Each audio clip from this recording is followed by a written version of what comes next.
በሐረር የ5 ህጻናት እናት የሆኑት ወይዘሮ በድርያ በሐረር ክልል በሐረር ከተማ የሚገኝ የህይወት ፋና ስፔሻላይዝድ ሪፈራል ሆስፒታል ትላንት ምሽት አንድ ልዩና አስደሳች ክስተት አስተናግደዋል። የ35 ዓመቷ ወይዘሮ በድርያ አደም በአንድ ጊዜ 5 ህጻናትን በሰላም ተገላግለዋል።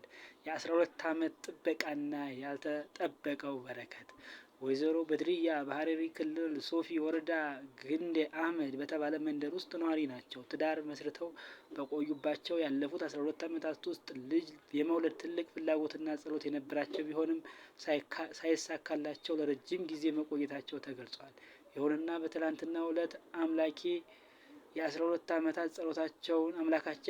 ዓመት ጸሎታቸውን በአንድ ጊዜ በ5 ህጻናት በ4 ወንድ እንዲሁም በአንድ ሴት መልሶላቸዋል። የህክምና ባለሙያዎች ድጋፍ ምሽት 3:30 አካባቢ በሆስፒታሉ የህክምና ባለሙያዎች በታገዘ ቀዶ ጥገና ወይም የህክምና ድጋፍ እናት የህጻናቱን በሰላም ሊያገኙ ችለዋል። የህክምና ባለሙያዎች እንደገለጹት እናትየውም ሆኑ ህጻናቱ በአሁኑ ወቅት በጥሩ ጤንነት ሁኔታ ላይ እንደሚገኙ አስታውቀዋል።